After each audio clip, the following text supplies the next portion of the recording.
7 years old, I left a very demanding job in management consulting for a job that was even more demanding, teaching.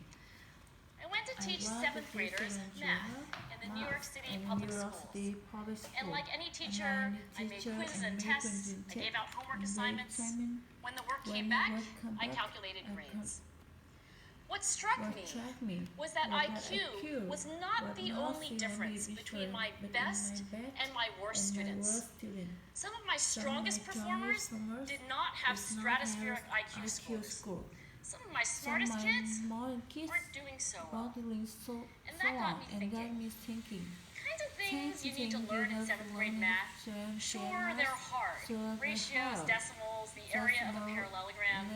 But these concepts are not impossible. And I was firmly convinced that every one of my students could learn material if they worked hard and long enough.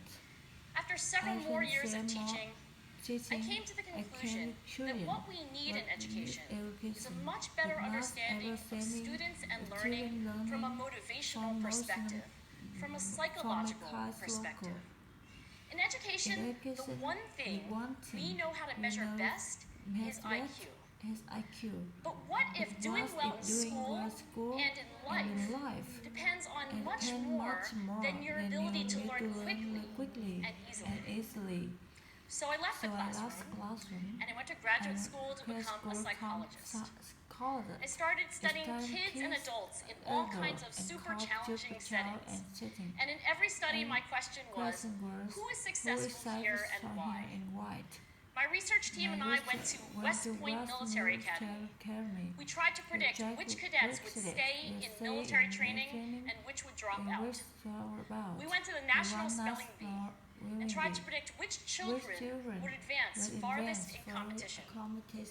We studied rookie teachers working in really tough neighborhoods, asking which teachers are still going to be here in teaching by the end of the school year. And of those, who will be the most effective at improving learning outcomes for their students? We partnered with private companies asking which of these salespeople is going to keep their jobs, who's going to earn the most money. In all those very different contexts, one characteristic emerged as a significant predictor of success. And it wasn't social intelligence, it wasn't good looks, physical health, and it wasn't IQ. It was grit. Grit is passion and perseverance for very long-term goals. Grit is having stamina. Grit is sticking with your future, day in, day out, not just for the week, not just for the month, but for years, and working really hard to make that future a reality. Grit is living life like it's a marathon, not a sprint. A few years ago, I started studying grit in the Chicago public schools. I asked thousands of high school juniors to take grit questionnaires, and then waited around more than a year to see who would graduate. Turns out that grittier kids were significantly more likely to graduate, even when I matched them on every characteristic I could measure. Things like family income, standardized achievement test scores, even how safe kids felt when they were at school. So it's not just at West Point or the National Spelling Bee that grit matters, it's also in school, especially for kids at risk for dropping out. To me, the most shocking thing about grit is how little we know, how little science knows about building it. Every day, parents and teachers ask me, how do I build grit in kids? What do I do to teach kids a solid work ethic? How do I keep them motivated for the long run? The honest answer is, I don't know. What I do know is that talent doesn't make you gritty.